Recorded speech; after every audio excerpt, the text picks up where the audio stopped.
Welcome to another episode of It's a Numbers Game with myself, Adam Morris, and my co-host, Daniel Welling. Today, we're chatting with Dan Ellis, an MSP owner and the creator of an innovative energy-saving tool that could make a big impact on how companies manage their power consumption.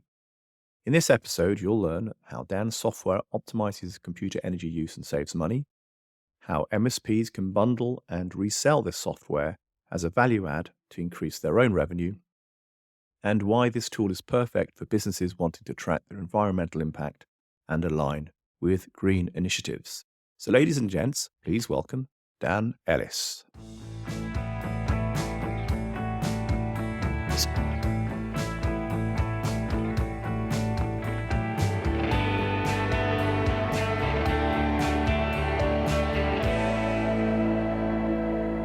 So my first question is, are you a Dan or a Daniel?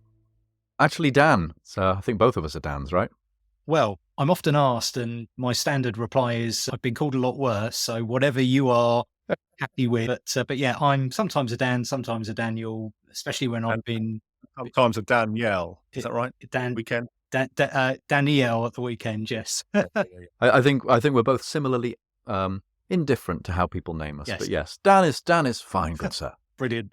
Good stuff. So, Dan, we met 3-4 months ago at an event, and I was really intrigued to hear what your side hustle from the MSP is, and equally surprised actually that there was a need at all. So perhaps you could just tell us a little bit about what you're doing and what the challenge is that you're resolving. Certainly, yeah. I'll start with a challenge first. It's always best to start there, which is most computer systems, if not all, run on electricity.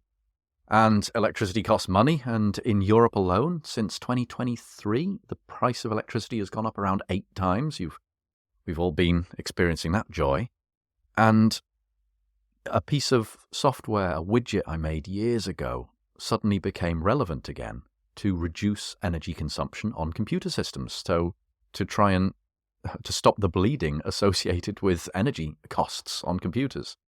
So the widget, it's a SaaS application, installs on a machine, monitors to see how much energy it's using, if it's being inefficient, if you've got too much running in the background, and then it optimizes your machine to reduce the cost of it. That's where it all fits. That's what it's for. And what I guess the thing that I was most surprised about when you described that to me before was, I thought this was like part of standard, like you have in Windows settings. You can optimize for, like, for example, battery use or power saving. So this presumably is going a step beyond what you can do natively in Windows or with the hardware manufacturer's toolset. Precisely. Absolutely precisely. When I first started developing this, I worried about that question coming up. But the more I worked on it, the more we developed it, the less relevant it became. Computer systems, they do come with Microsoft power settings, Windows power settings, and that does help. So it's not like Microsoft haven't set us up for success. But a lot of businesses, they don't bother tweaking it. And a lot of MSPs, they don't exactly make it part of their standard setup to go in and optimize things. And what's more, if they chose to do that, there's no margin in it, no profitability in it. And it's an interesting place to start, but the features that were bolted on afterwards in our product solve problems that there are not currently solutions for. Like, for example, one of the major ones is the reporting element. The software sits on the machine, and it will automatically optimize how your computer uses power, and then it will explain how much it saved you. It will explain how inefficient a user is or isn't being. It'll explain whether you've got the wrong kit for the job. Microsoft Power Settings don't do that. At the end of the day, it'll just generate you a report saying, here's how many kilowatt hours of energy you've used this month per machine. Here's how much CO2 you've used. Here's how much money it's cost you, which Microsoft doesn't do.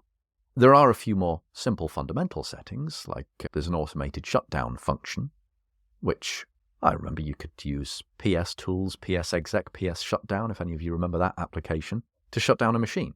It doesn't give the user any say in the matter. Your machine's shutting down, mate. And the software, it'll pop up just like Netflix does at the end of the day, and it'll say, excuse me, are you still working? Are you still busy? And if you don't press yes within 30, 40 minutes, however long you set it, it'll hibernate your machine. And these are all things that don't exist in standard power settings. So I've taken some of the standard Microsoft settings and improved them and enhanced the features and turned it into something an MSP can generate revenue out of and a customer can generate environmental reports out of as well. Long-winded answer, I'm sorry. Yeah, and is there a kind of entry-level size of end user for this to become worthwhile? Yeah, I think so. When we first launched it, friends and family were testing it. And it worked. It saved money on a per-computer basis. It's a strange situation. If you've got a 2 or 3 computer business, it's not really worth the MSP selling it because it's such an inexpensive product. We're charging like £1, and you're going to resell it for £2.50 per month. Pound a month. Yeah, that's what I'm charging the MSPs, £1 a month. So if you as an MSP are selling this for £2, £2.50, or you're giving it free with this stack, then it's not exactly worth it to you for 2 to 5 computer networks. It's just not much. It can actually save an individual quite a decent amount of money because individuals have far more powerful computers than they need to. But that's not what we've built it for. The best use case for this is 15 to 20 users and up. That's when a business might start to care. Once you've got 100 users plus, a business will most certainly start to care. Yeah, so I imagine at that larger scale, the FD is becoming far more interested in this. And just take me through what those numbers could look like for a 100-user, 100-seat organization, where they're mainly, well, I guess they could be working from home as well. I guess that's a different discussion perhaps. But let's just say they're office-based for now. And what impact does this make on their utility bills? Certainly. So this is where it gets... I'll give you the simple version, but it can get as complicated as you want it to be. You've got different computers running different software with different amounts of time they're idle or different user activity, whether they'll leave it on in the evenings or not, or over the weekend. Some people have fancy graphics cards, some don't. So the way the software actually works is it will run all the reports and give you the estimates before you make the sales pitch to the customer. I should clarify that because it can be so variable. But I'll give you a use case on a computer system. Let's say it draws 200 watts. So a 200-watt machine left on for, let's say, 100 hours a week. So that's about 4 to 5 days. That's 20 kilowatt hours. And at the current price of electricity at 35 pence, that's £7. £7 per week, 4 weeks a month.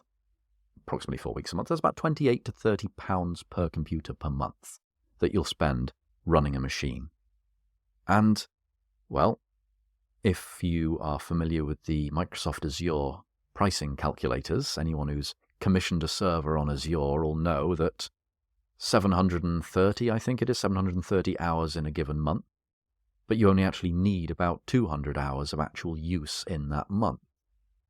So, using the Azure model as a calculator, you can take the price of electricity of a machine, so let's say it's 20 to 30 pounds per computer per month, and divide that by approximately 4.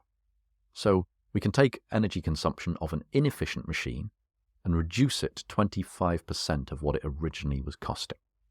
So a business with 100 computers, each costing £20, so they're spending £2,000 a month, we think we can get that down to around 500. So that's a pretty decent saving. With one of our customers, we had an 80 computer network, and we reduced their energy by £500 a month within the first month of switching it on. Now, that was a nice extreme example. There are some cases where people are very efficient with how they use their machine. They've got nice modern machines that are solid state. They're these little micro PCs, some on laptops, and they're only on for 2 hours a day. You won't save that company hardly anything. They'll save just a smidge more than you're charging them. In that instance, the use case and the pitch is very much we will guarantee your business is energy efficient. We won't save you money, but we'll guarantee you are as energy efficient as you can possibly be. Now, I hope that's okay for another long-winded answer to a short question. That's perfect. Thank you. Absolutely. And there's a few things that caught my attention there. That the first is, I don't think I've ever actually worked out the energy cost of running a machine, a user in a month. And isn't it interesting that we did a recent article on what MSP do, should and could be charging in terms of a managed service price. And we sort of discovered that the sort of very entry level probably is around the £20 a user a month mark, which we wouldn't advocate as being appropriate or sustainable if you want to run a profitable business. But isn't it interesting that you're gonna pay £20-30 on energy alone to compare that against what you would pay for a managed service? So I think that in itself is an interesting comparison number when MSPs are talking to end users about what it actually costs them to have IT. I must confess, we recently had a dilemma with a customer. They were trying to debate on-prem versus cloud. Now, most customers move to the cloud anyway. This particular one was just a little uncertain. So we worked it out. Their overpowered server running at 0.5 kilowatt 24/7 for an entire month was costing them £133 a month in electricity alone, which was more than enough to justify the difference between on-prem versus cloud. Some years back, we got someone to move to this is a long time ago now, a thin client-based environment where each device was drawing 20 watts instead of 200. And on the energy price alone, it's about 12, 13 years ago, they made the decision because these machines were more efficient than the traditional way.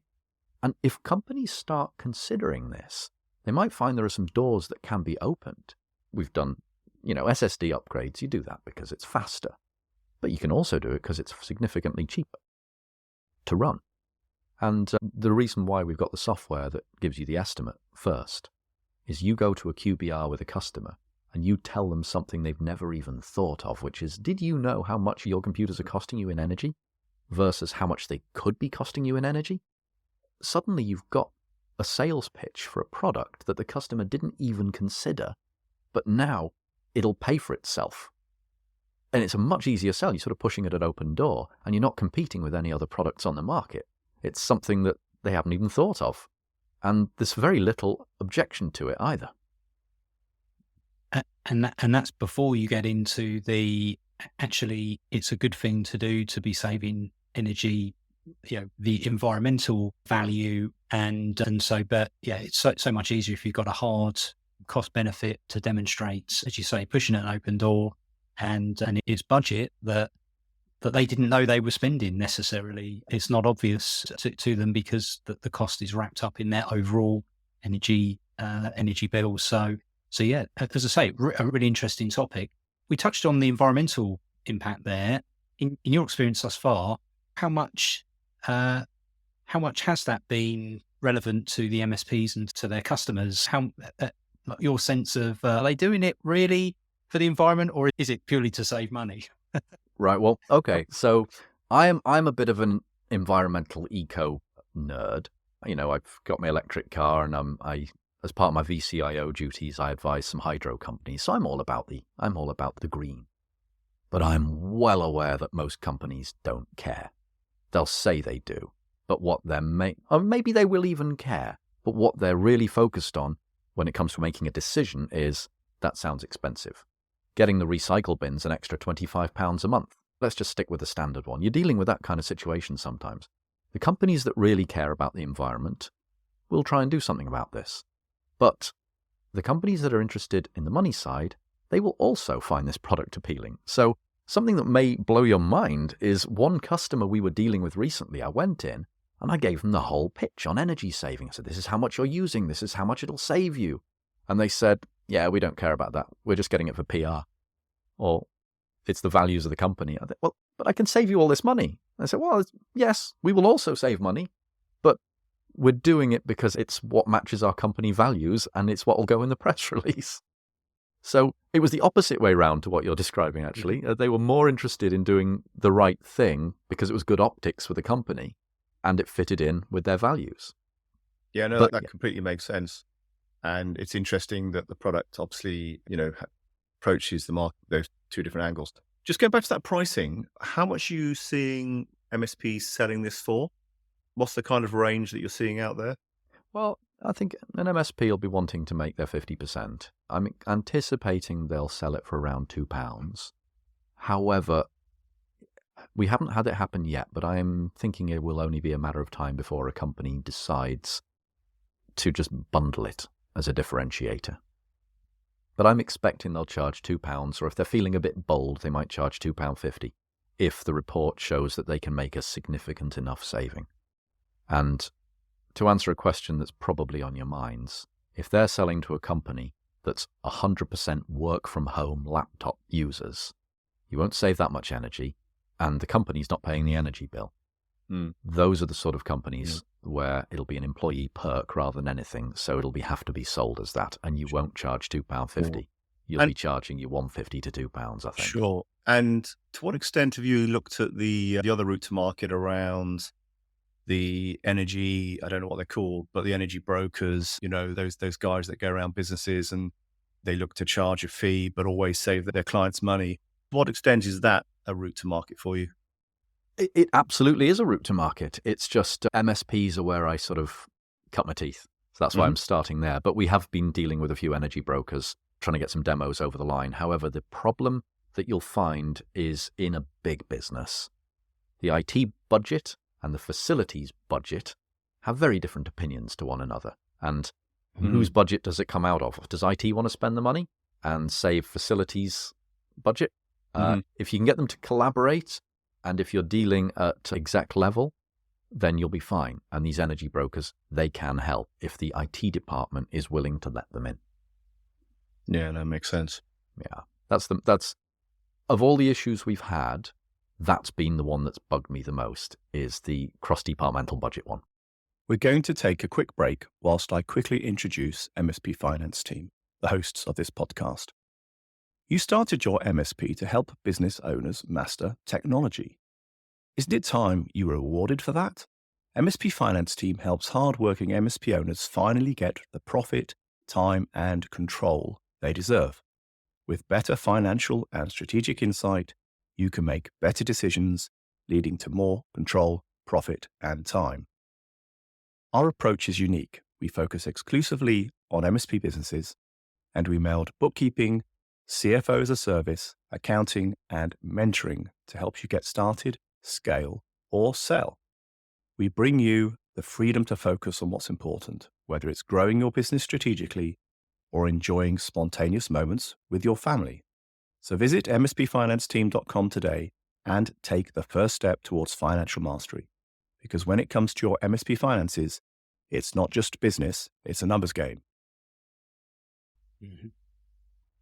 And just going back to the margin perception of you buy it for £1 and you sell it for £2, and therefore it's 50%. But is there not a labour overhead to consider here as well as the actual product cost? Yeah, so we've tried to make it as easy as possible, but you'll still need some labour to set it up. The way it works, I'll try not to go too in depth with it, but you roll it out through a single command through your RMM, and now it's installed and it's monitoring hardware specs, software, CPU usage, etc., etc. It will then appear in the control panel on the website, and it will say, this company here, these 50 machines are drawing this much power.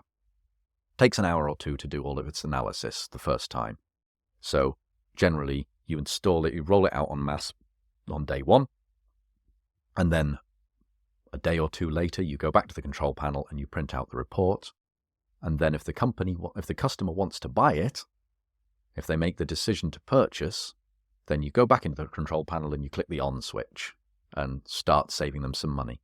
You can spend 5-10 minutes playing with the settings if you want to. There are a few options in there to, about how impactful do you want the software to be versus, there's always impact versus inconvenience. No one wants to have their computer auto-hibernate every 5 minutes.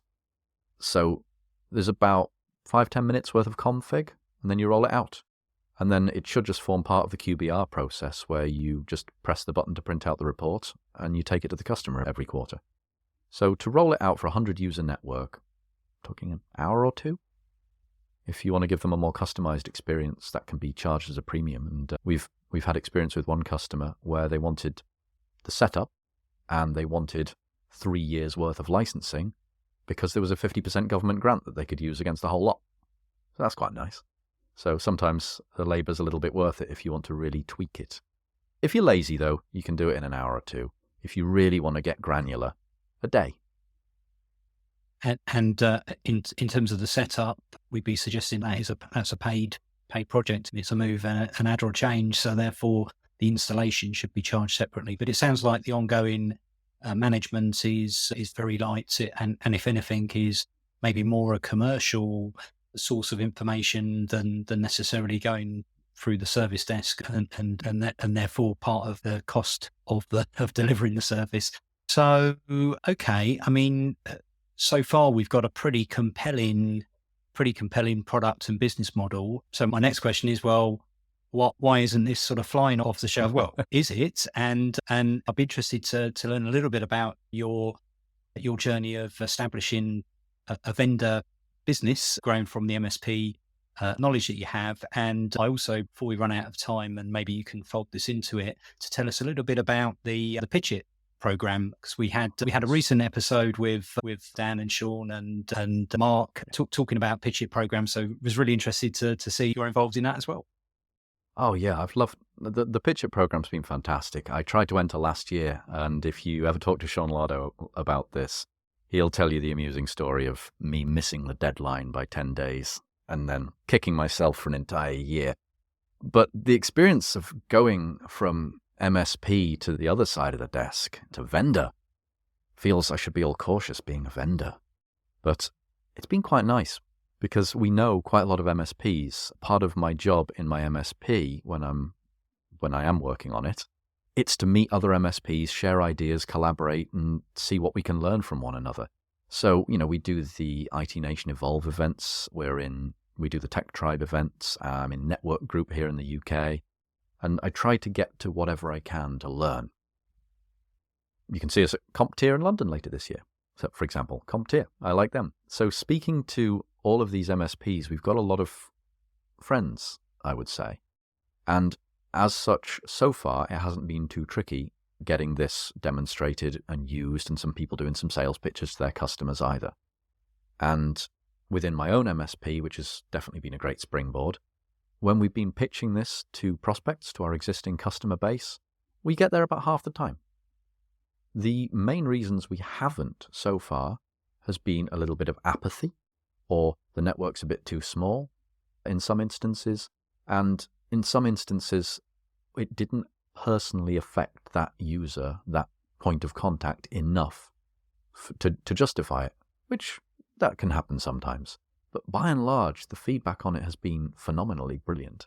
We've had some nice press releases that we are going to be releasing soon about savings that we've done with our customers. I mean, a 50% penetration in your own estate is, I'd say, pretty good actually as an optional product. So yeah, no, really interesting. And so, what does the future hold for you in terms of how do you scale this beyond the I guess a lot of products do sort of filter through the market through referrals and sort of organic development, but that's maybe, well, you're definitely not in control of that happening. You can stimulate it, but so do you have sort of a strategy in terms of how you're gonna scale this nationally, globally? Yeah.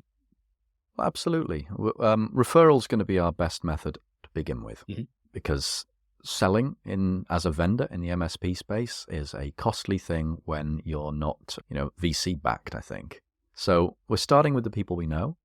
We are giving them a very careful onboarding process where we talk them through not only how to use it, but how to best get the value for your customer. So we'll help them with the control panel. We're still at that company size where they're getting one-to-one support from myself, from the programmer, and from my business partner. So we're all there to help people.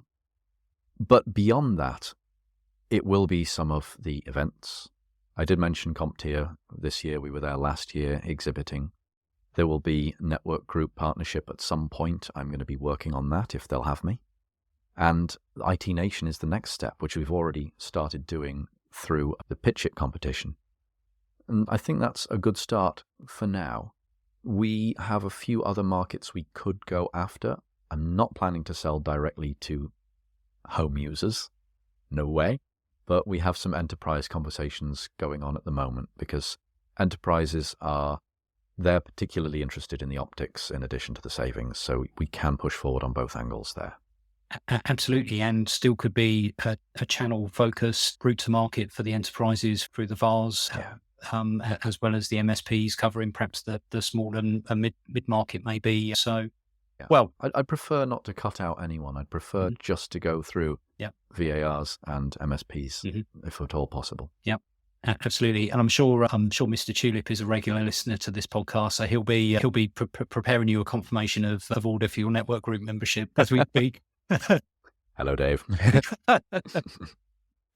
So yeah, I mean, like I say, really interesting to hear about what you're doing. Genuinely, it has opened my eyes to something that I didn't realise was a need and an opportunity, and sounds really interesting. So I'm sure you'll go on to be very successful with this. Obviously, the whole episode has kind of been a bit of a shameless plug for you, but this is the time in the episode where we would say, and here's your opportunity for a shameless plug. So if anyone wants to talk more about this, how best to get hold of you? Yeah, well, you can find me on LinkedIn as Daniel Ellis, or the company is PCPowerSave.com, and discounts for Tech Tribe members. Brilliant. Any final thoughts from you, Adam? Well, I don't think so, actually. It's fairly straightforward, isn't it? There's a relatively simple business case, and clearly there's a good route to market here. So I don't see any reasons why you can't go on and push this business forward and for it to be very successful. And I wish you the best of luck. Thank you both. That's very wonderful of you to say. Thank you. Brilliant. And thanks for joining us. Thanks for having me.